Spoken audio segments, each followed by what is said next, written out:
welcome to video 4 in a set of 6 videos all about what I'm calling the real history of the world. And in this video I am looking at the birthing of humanity and the Nephilim or the Anunnaki. So let's get right on with it.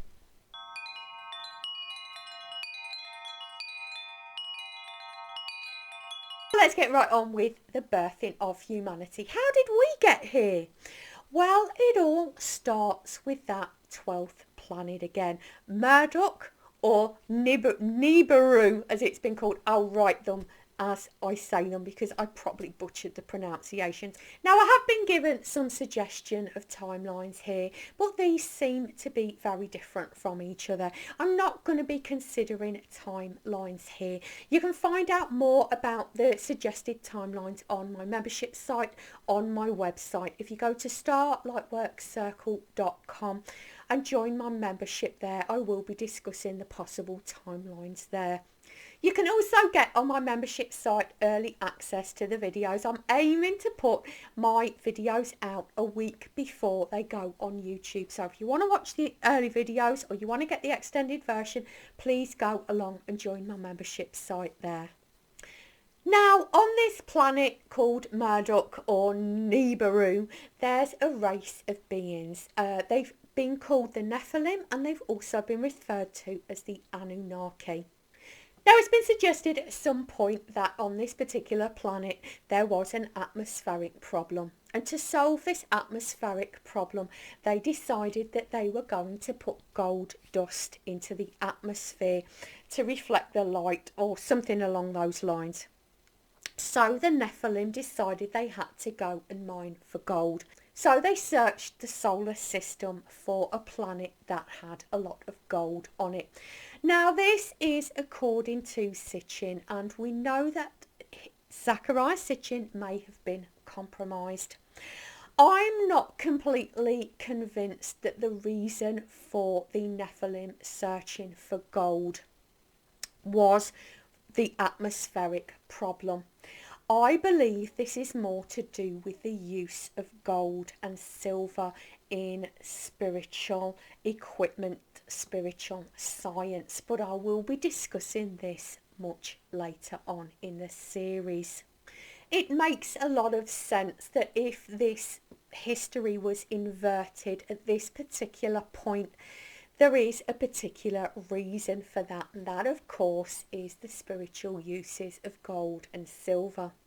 But like I said, I'll be discussing that later on. These Nephilim, it was suggested, were headed by 12 bosses, 600 workers and 300 other Nephilim who stayed in a ship that circled or orbited the Earth.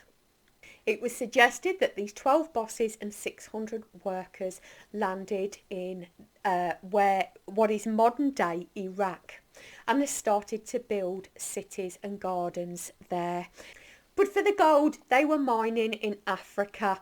So this continued for quite some time, and every time Nibiru came close to Earth, the gold that they'd mined was shuttled back to the planet. However, at some point the Nephilim miners decided that they were not going to mine for gold anymore. This was thousands of years on, however, so you can understand their point of view, and the Nephilim Rebellion took place. It was decided by the 12 bosses that they were going to birth a new race of beings that would become their slaves and mine the gold for them. In spiritual terms, this took quite a while to achieve. In fact, apparently it took about 2,000 years. Now, I'm not going to go into the spiritual process here. I do explore this in a little bit more depth, like I said, on my membership site, on my website. However, it did involve another race of off-worlders. After this point, the Nephilim scientists were able to create this new race of beings. Apparently they took some clay from the earth, some semen from a young Nephilim male. They took some blood from an earth primate, and they mixed it all together and placed it in the wombs of 7 Nephilim volunteer females. And so 7 human beings were birthed at once. These babies, although they were human, were at this point sterile, and they were taken by the Nephilim and placed on an island just off of Africa. And this island apparently was called Gondwanaland. And because these human beings were sterile, the Nephilim had to continue to create new human beings with the same process that they'd already used. Now, don't be too upset here about the fact that we were created by the Nephilim as slaves. I'm pretty sure you're aware that we're much more important to the whole story than that. And the situation changes, as we've already seen from the prophecy and as we can see with what's going on now. Now, the story goes that this created an issue with the Reptilians, who weren't very happy that the Nephilim would come to Earth and were not only mining gold, but were now creating a new race of beings. There was a little bit of a scuffle between the Nephilim and the Reptilians, but they came to an agreement that they would just live on separate parts of the planet, which is what apparently they did. So humanity was placed on the island of Gondwanaland, where they could be monitored and kept secure and separate. When, of course, they could be used for mining, they were taken to the mines in Africa and set to work there.